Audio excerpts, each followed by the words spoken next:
Donc on poursuit dans l'étude de la lettre Igeret Teman et on est arrivé à l'endroit où le Rambam il répond à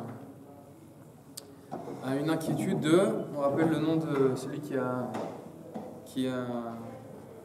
adressé une lettre au Rambam, il s'appelle le Rav Yaakov ben Etanel ben Fayoumi.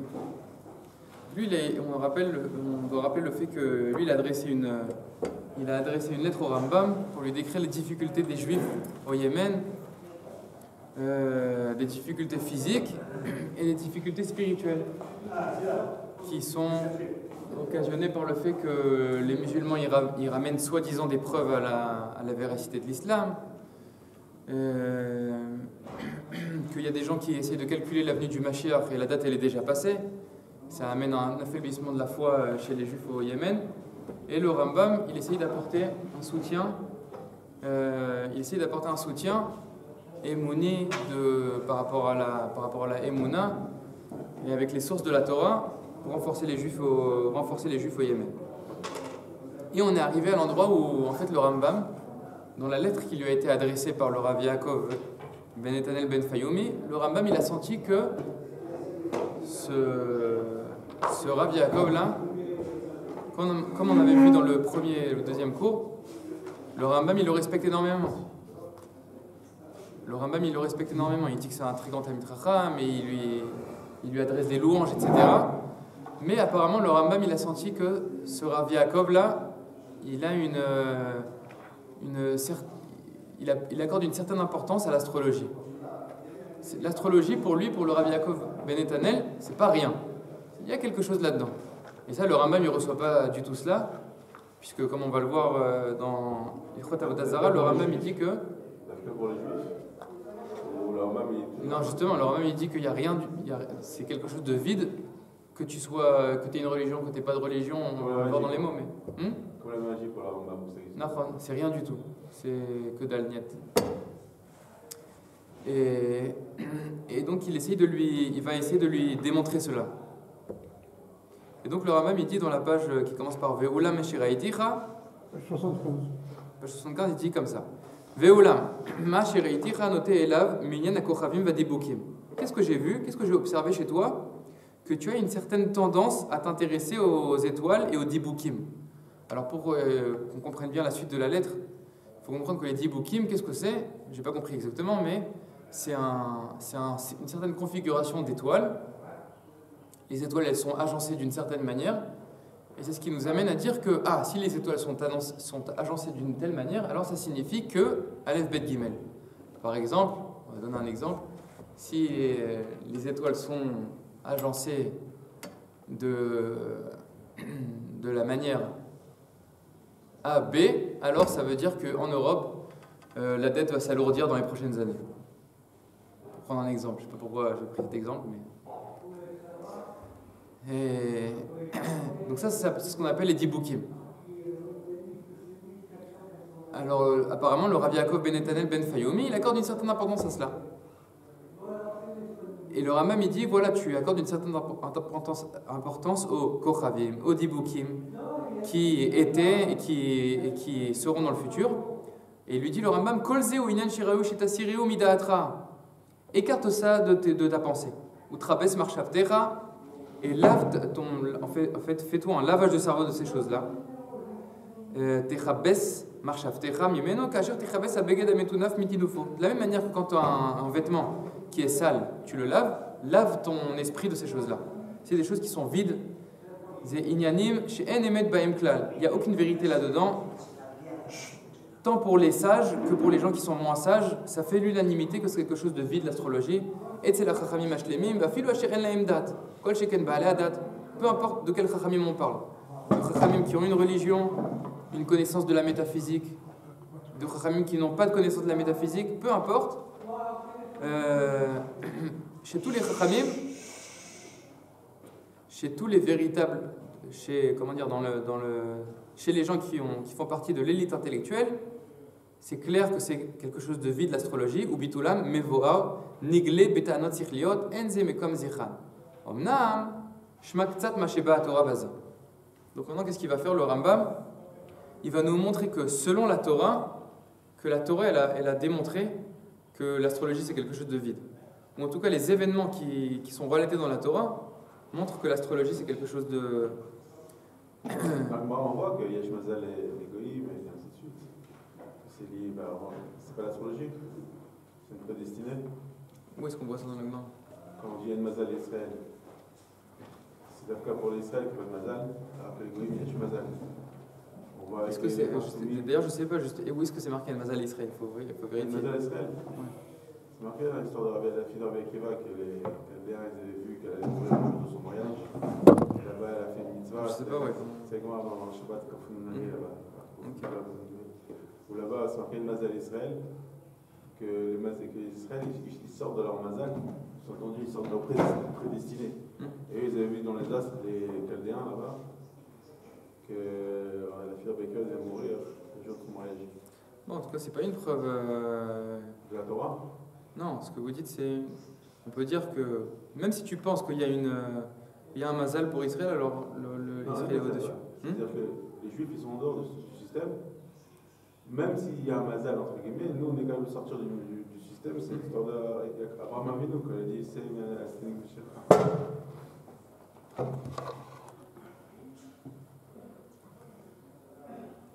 on n'est pas obligé de dire que c'est les astres, peut-être c'est d'autres.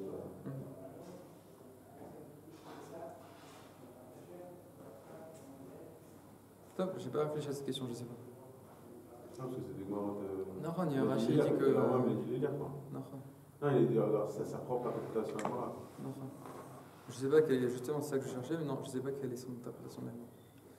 En tout cas, le Rambam il nous dit que dans la suite, il nous dit que sache que Moshe Rabbeinu Be'amdo iskimo achozim kulam shezot hauma lo tatzliach. Sache que Moshe Rabbeinu, quand il s'est dévoilé à un moment où tous les voyants qui faisaient partie de l'humanité étaient d'accord à l'unanimité pour dire que le peuple d'Israël ne connaîtra pas de délivrance, ne sera pas délivré et on ne sera pas un grand peuple. Et on ne sortira pas de notre état d'esclavage. Ça faisait l'unanimité parmi les voyants. Et au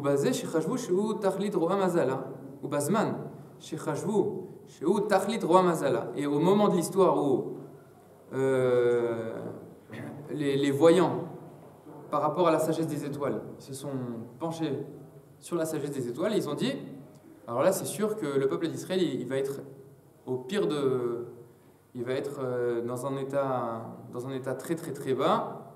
C'est à ce moment-là où c'est-à-dire ils ont vu dans les étoiles que dans les prochaines années, le peuple d'Israël, il ne peut pas être plus bas que cela. Alors c'est à ce moment-là, bidiouk, que le peuple d'Israël il a été délivré. Azba la tzlacha. Donc c'est-à-dire que Kadosh Baruch Hu, il a voulu montrer que la direction de l'histoire, elle n'est pas limitée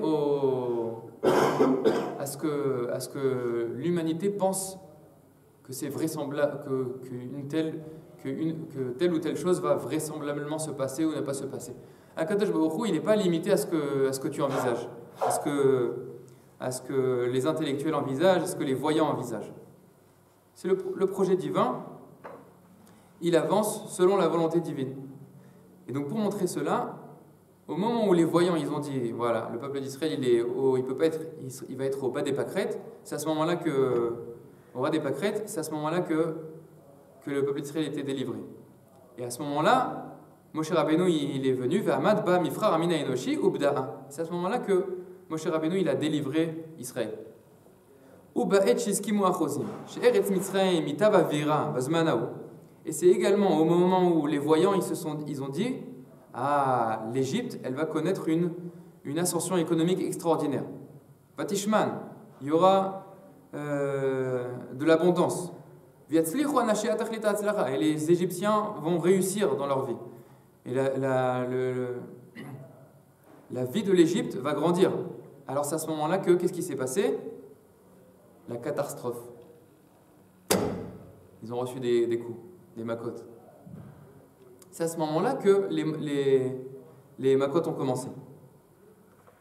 Alors, dans Yeshaya, tout ça, c'est ce raisonnement-là du Rambam, il apparaît. Parce que Yeshaya, le Navi, il dit, il est Metaer Elo Einyanim, et il dit, Ayem efo chachamecha viagidun alach. Donc Yeshaya, il s'adresse à l'Égypte et il leur dit sur un ton ironique, où sont tes chachamim pour te prédire l'avenir, toi l'Égypte? C'est-à-dire que qu'est-ce qui relate ici Yeshaya? Qu'il y avait des sages et des voyants dans l'Égypte qui ont essayé de prédire l'avenir et l'inverse s'est produit. Et la même chose est arrivée à Bavel avec Nebuchadnezzar. וכן ממלכת נבוכדנצר הרשע כשהסכימו חכמה וחוזיו וכל מי שמתפאר במלכותו בהקדמה ידיעה שזוהי תחילת הצלחתו ושממשלתה מערכת ומתמדת. Donc au moment où tous les conseillers de Nebuchadnezzar et tous les voyants de Nebuchadnezzar, au moment où ils ont été d'accord à l'unanimité pour dire que la royauté de Nebuchadnezzar va s'allonger et les choses et sa force politique va réussir, alors c'est à ce moment-là où son empire s'est effondré. Az Sara Malchuto Va'avda. C'est à ce moment-là où il a perdu sa royauté, Nebuchadnezzar. Et comme Akadosh Baruch Hu a promis à travers Yeshaya que Babel sera détruite. Et Yeshaya, dans ses névotes, il relate cela. Donc vous voyez, le Rambam, il prononce une affirmation et il voit comment ça apparaît dans les psukim. Amar Yeshaya Gamken. Donc Yeshaya, également, lui, dans ses névotes, il se moque de Babel. Et en gros, il dit, je sais bien que vous avez toutes sortes de prévisions, mais on verra bien si votre sagesse vous a servi à quelque chose. Donc Yeshaya, qu'est-ce qu'il fait? Mais ça il rigole sur les Bavliim. Et il fait la risée des voyants. Il rigole sur les voyants, sur le fait qu'ils prétendent pouvoir connaître l'avenir.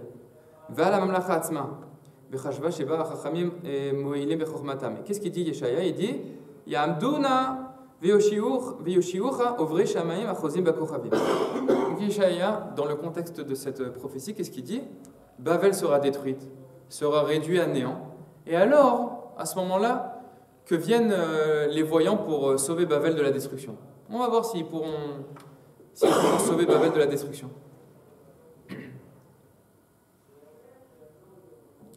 Et donc, dans la suite du texte, et là je vous demande de vraiment regarder dans le texte parce qu'il y a un truc très intéressant et très important à souligner. Le Rambam, il nous dit, ça c'était ce qui s'est passé dans le passé et ce sera la même chose dans le futur. Vous verrez que dans le futur, autant dans la dernière Géoula, il y aura exactement la même chose. Il y aura des voyants. Si ce n'est pas avec des étoiles, ce sera à travers des commissions et des gens qui sont ChatGPT, des gens qui sont des gens très grands en géopolitique, etc., qui prononceront toutes sortes de prédictions. Et l'inverse, et c'est à ce moment-là où tout sera établi et les gens vivront avec une certaine certitude que voilà, le peuple d'Israël ne reviendra jamais au devant de la scène, c'est à ce moment-là où le Mashiach se dévoilera.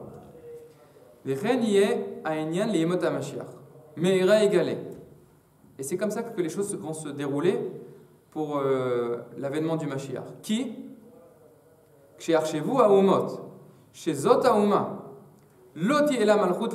quand les nations seront convaincus du fait que cette nation-là, d'Israël, ne retrouvera jamais sa royauté, et également ne retrouveront pas une indépendance politique, et ils ne seront pas délivrés,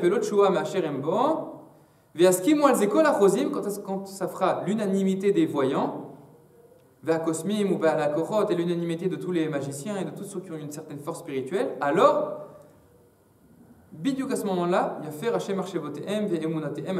alors c'est à ce moment-là que Kadosh Baruch Hu, il fera mentir leurs paroles et leur foi. Et se dévoilera le Mashiach. Veillera à Mashiach. Où est-ce que c'est marqué ça dans Yeshayahu? Le Rambam, quand il nous dit quelque chose, c'est pas parce qu'il sent qu'il faut le dire dans son ventre. C'est pas ce qu'on appelle en hébreu Zvarat Keres. C'est pas quelque chose il essaye de dire des choses qui sont fondées dans les sources. Et donc il ramène encore une fois une prophétie de Yeshaya qui dit la chose suivante. Et là, regardez bien ce qu'il dit Yeshaya.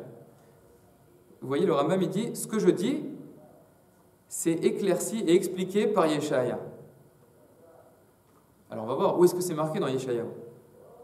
Dans Yeshaya, il est marqué comme ça. Mefer otot badim, vekosmim yeolel. Donc Akadosh Baruch Hu, il prend les signes qu'apportent les voyants et les magiciens, pour les signes annonciateurs. Il les réduit à néant, en faisant en sorte que l'histoire dévoile l'inverse de ce qu'ils ont prévu. Mais chiffre Rachamim Acho, il ramène les sages en arrière, Vedatam Isakel, et il réduit leur sagesse à néant. Mais Kim Dvar Avdo, donc ce que Moshe Rabbeinu il a annoncé, ce que les prophètes ont annoncé, Akadosh Baruch Hu il fait en sorte que ça se réalise. Mais Kim Dvar Avdo, Va'atzat Malachav Yashlim. Qu'est-ce qu'il dit à Kadosh Baruch Hu? À Omer li Yerushalayim Tushav. Il dit à Kadosh Baruch Hu à Yerushalayim d'être construite. Ou les Harei Yehuda Tibanena. Et que les montagnes de Yehuda se construisent. Vecharvotea Akomem. Et les ruines du royaume de Yehuda, je les reconstruirai. Zot Yaimuna Amitit. Ce que je t'ai exposé ici, Rabbi Yaakov Ben Netanel, c'est ça la véritable foi. Asher Yaminu Adat Israël. C'est en cela que Israël doit avoir foi. L'ot habite les Mahamar Omer Dibo Katano Gadol, et donc ne fait pas attention à ce que les voyants annoncent à travers les étoiles. Alors, il faut ici faire attention à une chose très centrale dans la pensée du Rambam, c'est que, encore une fois, le Rambam il nous a dit ce qu'il a dit, ensuite il a montré dans les psukim. Mais où est-ce que ce qu'il a dit est écrit dans le pasuk? Normalement, le pasuk, il est censé parler du Mashiach. Le Rambam il a dit, au moment où tous les voyants diront que le peuple d'Israël ne reviendra jamais à la royauté de David et n'aura pas d'indépendance politique, alors c'est à ce moment-là où les choses vont s'inverser. Mais le pasuk, l'Ichora, il ne parle pas du Mashiach. Quelle époque c'est? C'est-à-dire? Le pasuk, c'est de Yeshaïa, c'est Yeshaïaou qui parle. Il parle de quelle époque? Yeshaïaou, il parle de la reconstruction de Jérusalem et des montagnes de Yehuda. Donc il parle de notre époque. Il parle en tout cas de quelque chose de... Pour le Rambam, c'est clair qu'il parle du futur lointain. Et peu importe de quelle époque il parle, dans le pasuk on ne parle pas de Mashiach. La reconstruction d'Israël, ça fait partie du job du Mashiach. C'est ce qu'on voit dans le... Donc c'est exactement ce que vient prouver ce texte-là. C'est que, à l'inverse de ce qu'on pourrait penser, que le Mashiach c'est uniquement quelque chose de métaphysique, de spirituel, etc., c'est marqué ici, noir sur beige, que non, que la reconstruction de Jérusalem et le renforcement de la force politique du peuple d'Israël, ça a à voir avec le messianisme. Et de la même manière, c'est un exemple connu que le Rav Yehuda y ramenait énormément, mais dans Ilchot Melachim, le Rambam il dit que le Melech HaMashiach, le roi le Mashiach, donc c'est, pour ceux qui ne savent pas, c'est les halachot sur ce sujet-là se trouvent dans le Rambam, dans Yad HaChazaka, à la fin du Rambam, dans le livre de Shoftim. Et le Rambam il dit Amelech HaMashiach atid la'amod ve'la'arzeh malchut bet David liyoshna hamemshala harishona ubonei mikdash umekabetz nitri Israël. Donc le rôle du Mashiach, et ce à travers quoi on sait que c'est le Mashiach, c'est que le Mashiach il ramène la royauté de David et il construit le Beth Amikdash et il rassemble les exilés. Et ensuite le Rambam il nous dit un peu après, il nous dit et tout celui qui n'a pas foi dans la venue du Mashiach. Ce n'est pas seulement que c'est un renégat par rapport aux prophètes qui ont suivi Moshe Rabbeinu, même par rapport à la Torah de Moshe, il est coffert dans la Torah de Moshe. Il dit le Rambam. V'chol mi she'eno ma'amin bo, ou mi she'eno mechake lebiato, lo b'shar nevi'im bilvad. Ou coffert, ou coffert, et la Torah ou be Moshe Rabbeinu. Il est également coffert dans la Torah de Moshe Rabbeinu. Pourquoi? Parce que la Torah, elle témoigne de la venue du Mashiach. C'est pas très clair. 2 minutes, on va voir. Chez Aré Torah et Ida Alav. La Torah, elle annonce la venue du Mashiach. Où ça?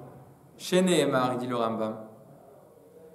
Chez Nehemar, Veshav Hashem Elokecha Eshvutra Veirichamcha Veshav Vekibetzecha Mikol Ha'amim. Donc dans le pasuk, il y a marqué que Kadosh Baruch Hu, il nous ramènera en Israël. Le rassemblement, c'est un pasuk qui parle du rassemblement des exilés. Nous dit le Rambam, le Mashiach c'est écrit noir sur blanc dans la Torah. Celui qui reçoit pas le Mashiach, ou Kofer Betorat Moshe. Donc pour le Rambam, le rassemblement des exilés, ça a à voir avec le messianisme. C'est vrai qu'on n'a pas encore le Mashiach, la personnalité du Mashiach. Mais c'est des choses qui sont liées dans dans l'essence des choses, et c'est écrit noir sur blanc dans le Rambam. Le rassemblement des exilés, le fait que Kadosh Baruch Hu nous a ramenés sur notre terre, c'est le messianisme, c'est Mashiach. Il y a deux parties. Pas entièrement. Il y a deux parties dans le rapatriement des. Bien sûr. Une avant le Mashiach, une après le Mashiach, je crois. Parce qu'on dirait que le Mashiach, c'est un de ses objectifs de ramener. D'accord.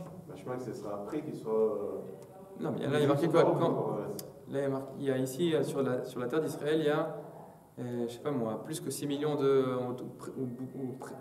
50% des Juifs. Il y a plusieurs millions de Juifs sur la terre d'Israël. Qui les a ramenés ici? Akadosh Baruch Hu. Si on est ma'amine que c'est Akadosh Baruch Hu qui dirige l'histoire. Et le Rambam il dit, c'est là où il y a marqué que c'est là où on parle du Mashiach. Donc c'est un raisonnement mathématique que de dire que le Rambam pense que c'est quelque chose de messianique, ce qui se passe dans notre génération. Mais on a l'impression que d'abord le Mashiach doit se dévoiler, commencer les choses, et en deuxième partie ramener le reste des Juifs. Je pense que c'est la deuxième partie des Juifs, c'est pas ceux qui sont déjà ramenés. Bon, ceux qui sont déjà là. On n'a pas de preuve à ce que vous dites. Où est-ce qu'il y a marqué que c'est la deuxième partie, etc. Non, parce qu'il dit, le Rambam il dit qu'il y a trois choses qu'il doit faire. Une des choses, c'est de ramener tous les Juifs en Israël. C'est parce qu'il y a des Juifs avant que ça fait partie. C'est pas le rôle du Mashiach. C'est l'histoire. Mais ici, on ne parle pas de Dieu. Le Rambam il dit qu'il faut trois conditions pour que ce soit le Mashiach. Et une des conditions, c'est de ramener tous les Juifs qui sont encore en Tselaret. Je crois qu'il n'y a plus de Juifs après, en dehors de Tselaret. Premièrement, une chose importante que je voulais, ça c'est sûr, c'est que le Rambam il pense que le rassemblement des exilés c'est quelque chose de messianique. À l'inverse de ce qu'on pourrait penser que non, le messianisme c'est uniquement quelque chose de spirituel et de métaphysique. Non, ça on ne peut pas dire ça. Impossible. Dans le Rambam et ici dans Iggeret Eman, c'est clair que non.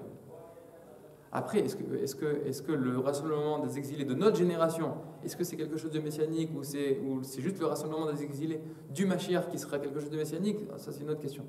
Mais en tout cas, ce qui est sûr, c'est que l'état politique, c'est une étape qui a à voir avec le messianisme pour le Rambam. Ça, c'est écrit noir sur blanc dans le Rambam et ici.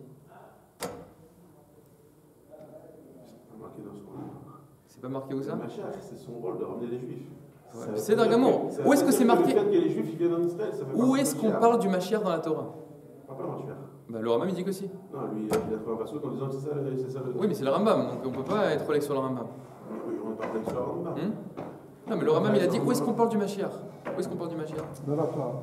Dans la Torah. Et dans la Torah, où est-ce qu'on, à quel passouk? Dans le passouk qui nous parle du rassemblement des exilés. Donc, le fait que tout le monde prend ses bagages et vienne ici, c'est du messianisme. Après, à quelle époque? À l'époque où il y aura le Mashiach, ou déjà à notre époque, ça c'est une autre question. Mais le simple fait que... Tout au long de l'histoire, il y a des Juifs qui sont venus. Non, mais après, il y a une différence de nombre. Et à un moment, le nombre fait la qualité. C'est pas pareil de dire que Moshe et Lévi sont venus ici, ou de dire qu'il y a 6 millions de Juifs en Israël. On rentre dans d'autres considérations. Top.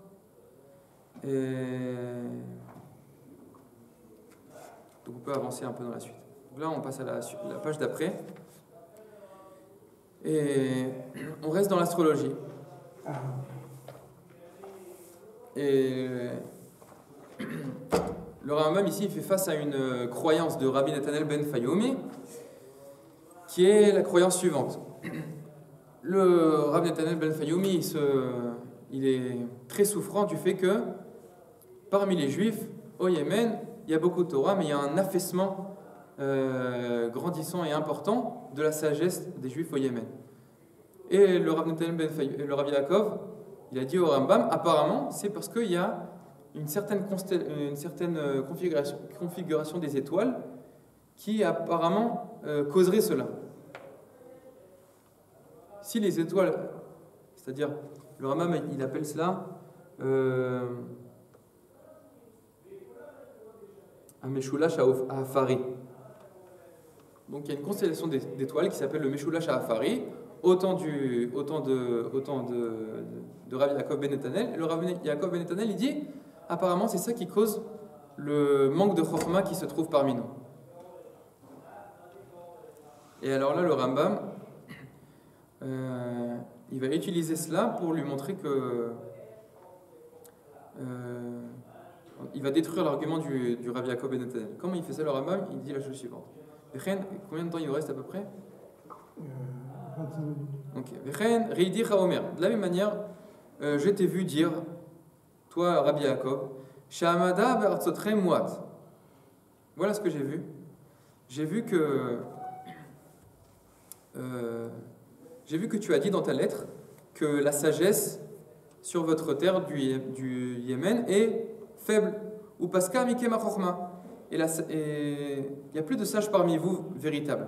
Mais samta sibato. Et toi tu penses Rabbi Yaakov que la cause de cela c'est que il y a dibuk bimshuleshet ha'afarit. Il y a une certaine constellation d'étoiles qu'on nomme Ameshulash ha'afari. Da chez Mikri bilti miyuchad bartzotrem. Kodem kol. Première chose, sache que même les terres qui ne sont pas sous l'influence du Meshulash ha'afari, et là-bas il y a des juifs, là-bas aussi il y a un affaiblissement de la Chokhmah. Donc toi tu dis non, c'est le Meshulash ha'afari qui cause l'affaiblissement de la Chokhmah. Mais il y a plein d'autres endroits dans lesquels il y a des juifs en exil où il y a aussi un manque de Chokhmah. Donc l'un ne cause pas l'autre. Da chez Mikri bilti miyuchad bartzotrem. Avaloyam bechol Israël. C'est dans tout Israël dans tout le peuple d'Israël qu'il y a aujourd'hui Ifsek ha-chokhmah, vechulshat ha-yediot. Il y a une interruption de la continuité de la sagesse parmi Israël, et il y a chulshat ha-yediot. Les gens ont moins de connaissances. Ve'ilat ze be'emet. Et la véritable cause de cela, c'est pas l'astrologie, c'est pas la configuration des étoiles, mais c'est ce que Kadosh Baruch Hu nous a annoncé. Il nous a promis. Ima shi adanu Hashem ra alede Yeshayahu. C'est ce qu'Akadosh Baruch Hu nous a annoncé à travers Yeshayahu. Et qu'est-ce qu'il nous dit Yeshayahu? La reine ineni yosif la'afli et ha'am hazeh hefle vafele ve'avda chokhmat chachamav ubinat nevonav tistatar. Et voici que donc Akadosh Baruch Hu à travers Yeshayahu, il promet que je vais faire des choses toujours de plus en plus surprenantes pour ce peuple-là. Et qu'est-ce que je vais faire? Je vais causer la perte de sa sagesse. Et binat nevonav tistatar, et la bina des nevonim du peuple d'Israël sera cachée, sera engloutie, sera gnosa. Et donc la raison, c'est pas meshuleshet ha'afarit. Mais en sibato, lo meshuleshet ha'afarit, velo meshuleshet ishit. C'est aucune configuration d'étoile n'est à l'origine de cela. Et la preuve catégorique de ce que j'affirme, dit le Rambam, c'est que Shlomo, Melech Israël, le roi Shlomo, qui était roi de tout Israël, et les écritures saintes, c'est pas une bonne expression ce que je dis, mais Kitve HaKodesh, la Torah, elle témoigne sur Shlomo que Verka Mikol Adam, il arrivait à des niveaux de sagesse extraordinaires. Et lui, nous dit le Rambam, il était sous l'influence aussi de la configuration d'étoiles qu'on appelle Meshulash ha'afari. Voya be'emtza Meshulash ha'afari. Le Rambam. Ah, c'est ça. Le calcul, c'est après, mais ça, Dafka, j'ai pas prévu de rentrer cela. Mais le Rambam, après, il donne le calcul pour montrer que autant de Shlomo. Et après, il va nous dire, autant d'Avram, Yitzhak et Yaakov, la configuration d'étoiles, c'était également Meshulash ha'afari. Et tu vois qu'ils sont arrivés à des summums de névoie et de connaissance de Dieu et de connaissance et de sagesse. Donc l'un ne cause pas l'autre. Tu peux définir c'est quoi Meshuleshet ha'afarit? Non. Parce qu'ici, on ramène un petit bio aussi. Non, il y a pas, ils n'expliquent pas dans le bio qu'est-ce que c'est que le Meshuleshet ha'afarit. En bas. Ah, Meshuleshet ha'afarit, il y a marqué là-bas. Shne Masar Mazalot. Il y a juste marqué que les 12 Mazalot Mechulakim al-Yedei astrologim les Arba'a Meshulashim. Donc les astrologues, ils divisent les 12, comment on dit en français les mazalot, les 12 astres. Chez les astrologues, ils sont divisés en 4 groupes de 3. Bnei Shlosha Shlosha Mazalot. Et ils portent le nom, donc tous ces Meshulashim, ils portent le nom des 4 Yesodot, le feu, le Roach, l'eau et la poussière. Ça n'explique pas plus que cela. Qu'est-ce que c'est? Après, c'est le trio. Ah oui, le trio qui est lié au. C'est vrai que c'est pas comment ça marche derrière. Ve'en sivato, lo meshuleshet afarit, velo meshuleshet ishit. Va mofet alav. La preuve de ce que j'avance, dit le Rambam, chez Shlomo Melech Israël. Asher id alav akatuv yerka mikol adam. Aya be'emtza meshuleshet afarit. Vechen Avraham Avinu, Asher aya amudo shel olam. Et Avraham Avinu également, qui était appelé le socle sur lequel tout le monde repose. Ve'o gila siba rishona bechol haolam. Et lui, il a montré, il a exprimé le fait dans le monde qu'il y a une seule et même origine à l'existence, c'est Akadosh Baruch Hu. Et c'est lui qui cause l'existence, c'est lui qui a l'origine de l'existence, ou à Siba Rishona. Ve'asad pinat hayechud lechol bnei adam, et il a le fait qu'on dit que Hachem Echad, c'est Avraham Avinu qui est à l'origine de cela dans le monde. Vechen Yitzhak ve'Yaakov, asher shloshtam hem noseh kiseh hakavod. Donc ces trois-là, Avraham, Yitzhak et Yaakov, ils sont à l'origine du dévoilement de Dieu dans le monde. Hem noseh kiseh hakavod belivotam. Asher isiguhu be'emet kmo she'amru avot henen hamerkava sheneemar ve'al me'alav Elokim. Elu avot shloshtam ayu be'emtza meshuleshet afarit gamken. Donc il dit le Rambam, les Avraham, Yitzhak et Yaakov et Shlomo HaMelech, qui sont des symboles de sagesse dans le peuple d'Israël, étaient sous l'influence du Meshulash HaAfari.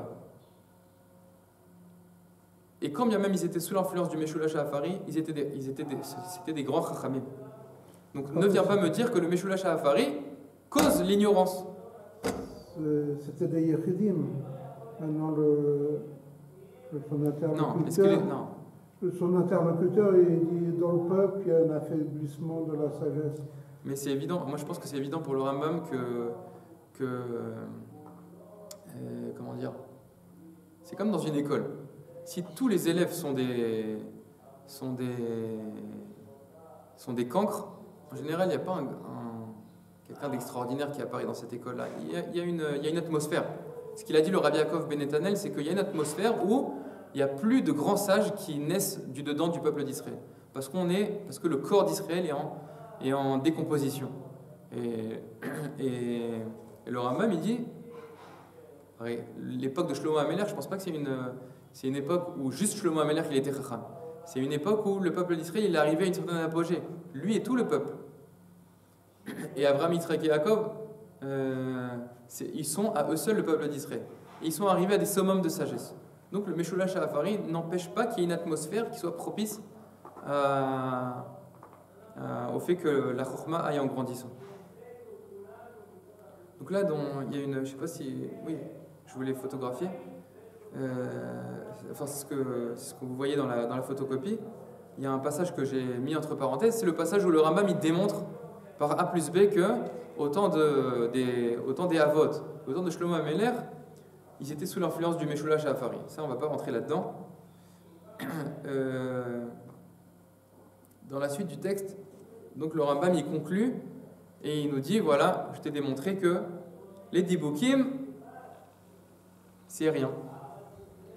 וכן אומרך, שאנשים חישבו הדיבוק העתיד ומצאו שבעת הכוכבים כולם התקבצו במזל אחד, הוא מאמר בלתי אמיתי ממה שאמרו לך, שאין שם דיבוק של שבע כלל, לא בדיבוק העתיד להיות ראשונה ולא בהרבה דיבוקים הבאים אחריו, ואולם זה דבר מי שלא ידע לחשוב חשבון טוב, כמו שסיפרת מכלל דבריו שהוא אומר שיהיה מבול מעפר ואוויר. Donc ça, ce qui est important dans ces lignes-là qu'on a lues, c'est que le Rav Yaakov Ben Netanel Ben Fayoumi, apparemment, il a entendu parler du fait qu'il y a des astrologues qui annoncent un maboul, cette fois-ci pas d'eau, mais de poussière et d'air. Et comment c'est annoncé? À travers l'astrologie. Le Rambam, il nous dit tout ça, c'est nul et non avenu. Et tous les dibukim qui sont annoncés par les astrologues, c'est pas qu'ils annoncent quelque chose qui se passera pas, mais c'est que même l'agencement des étoiles qui est annoncé, c'est parce que les astrologues ne savent pas calculer. Il y a un certain dibuk qui est annoncé, c'est-à-dire dans plusieurs années, la configuration d'étoiles sera telle. Le Rambam il dit même ce calcul-là il est faux, parce qu'ils ne savent pas calculer correctement. Et donc sache que ce qui est important que tu saches, c'est que toutes ces paroles-là des astrologues, tout ça c'est mensonger.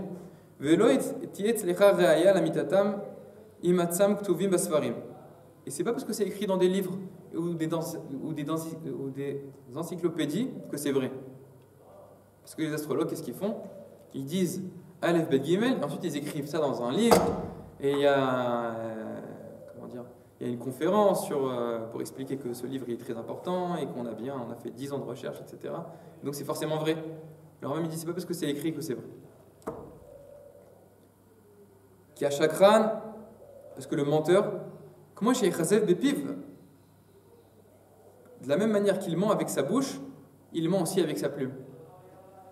Comment chez Chazef Bepiv, Ken Chazef Bekul Moso. Ve'eno nimnalo. Vaschalim aptaim em asher tiye etzlam rayat amitat ma'amar eyoto katuv. Velo bazeitamtu adeot aval befanim acherim. Donc la personne qui est ignorante, les preuves, il les tire de ce qu'il y a écrit. Et le Rambam dit c'est pas comme ça qu'on vérifie la vérité. C'est pas en regardant qu'est-ce qu'il y a écrit dans les livres. Il faut regarder ce qu'il y a écrit dans les livres, c'est vrai. Et c'est pas comme ça qu'on. Il y a une légende quand les épinards, c'est beaucoup de fer. Et en fait, celui qui a écrit ça, quand il a quand même mesuré, il s'est trompé quand il a écrit dans le livre. Et après, tout le monde a cru, parce que c'était marqué dans le livre, que les épinards ont beaucoup de fer. En fait, les épinards, c'est comme n'importe quelle verdure, il n'y a pas beaucoup de fer. Et c'était juste une erreur. Mais pourtant. Popeye. Justement, c'était gens de l'ennemi. Parce qu'en fait, quelqu'un s'est trompé au départ, quand il a noté les caractéristiques chimiques de chaque élément, il s'est planté d'une virgule, je sais pas. Je regrette d'avoir perdu du temps à regarder Popeye alors. Mais c'était Mina Shamaim que pour qu'il y ait quelqu'un qui ait l'idée de faire Popeye. Mais alors le Rambam dans la suite du texte, je ne sais pas si on aura le temps de le voir, mais je vais le dire en quelques mots. Il fait une. On l'a pas de toute façon. Ah oui, c'est normal, vous ne l'avez pas. Donc je vais le dire à l'oral. Peut-être on aura le temps de raconter l'histoire. J'avais une histoire très jolie à vous raconter. Combien de temps il nous reste? C'est fini? Non, 12 minutes. Ok, 12 minutes, on a le temps. Le Rambam, dans la suite du texte, à mon avis, ce qu'il fait, d'ailleurs ça ressemble à ce que le Kuzari fait dans le Ma'amar Rishon de son livre. Il nous dit, mais en tout cas, je vais le dire en quelques mots, il nous dit, on verra ça dans le texte la prochaine fois plus en détail. Mais le Rambam, il nous dit, s'il y a un tel phénomène, s'il y a une telle croyance, s'il y a de tels dires des astrologues, c'est forcément qu'ils ont un intérêt à faire cela. C'est-à-dire quand quelqu'un prononce des paroles, c'est pas simplement parce qu'il pense que scientifiquement c'est vrai. Quelque chose qui le pousse à dire les choses. À plus forte raison. Peut-être que c'est vrai aussi, mais en tout cas le Rambam il nous a montré que la sagesse montre que c'est l'inverse, c'est pas vrai. En tout cas, pourquoi est-ce qu'il continue à dire ces choses-là encore et encore et encore et encore et encore? Ça ressemble le raisonnement du Rambam, ça ressemble à ce que le Kuzari il dit dans le Kuzari, Rabbi Yehuda Halevi, il dit pourquoi est-ce que les philosophes ils disent que le monde il est très ancien, il a plusieurs centaines et milliers d'années. Aujourd'hui, on dit que le monde il a des milliards d'années. Alors, il dit Rabbi Yehuda Halevi, c'est pour que la conscience de l'homme, elle soit mafnima, elle intériorise qu'il n'y a pas de signification à l'histoire. C'est pour ça que c'est si important pour eux de prouver de base ces choses. Et de la même manière, le Rambam il nous dit ici, pourquoi est-ce que c'est si important pour les astrologues de faire des prévisions et de nous dire que voilà, dans X années, il y aura un maboul de poussière. Pourquoi est-ce que c'est si important pour eux de dire cette chose-là?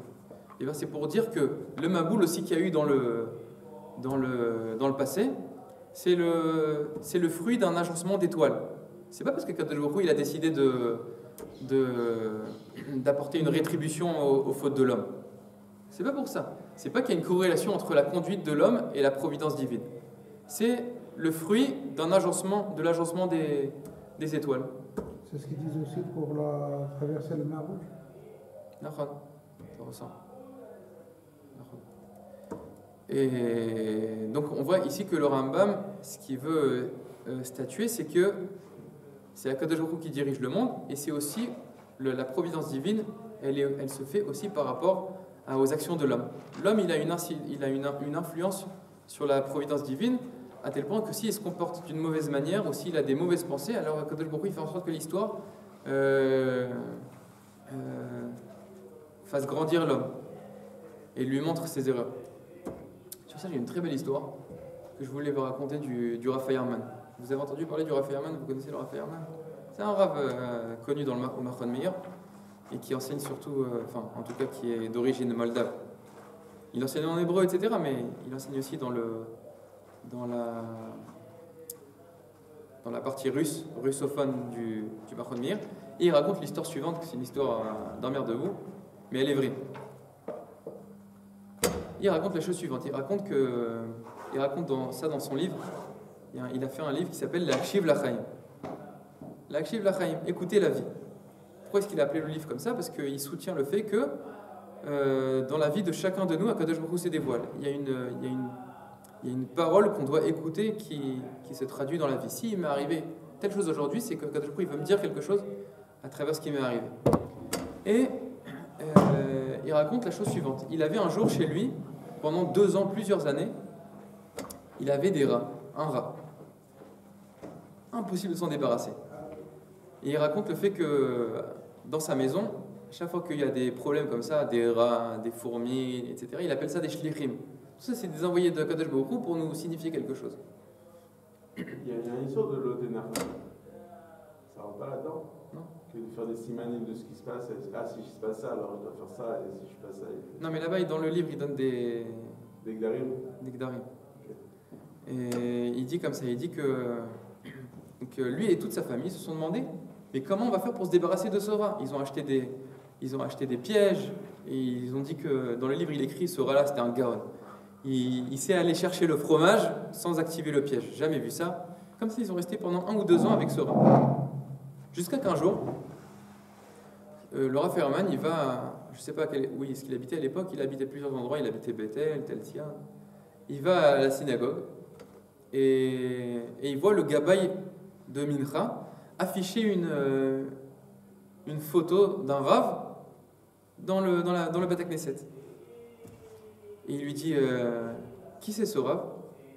Alors le gabaï, il lui dit c'est mon grand-père, mon arrière-grand-père. C'est un de mes aïeuls. Comment dire en français, un de mes aïeux ou un de mes...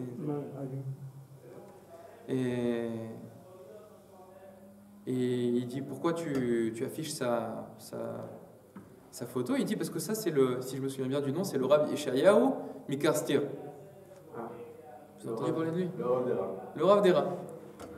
Celui qui met sa photo dans la maison.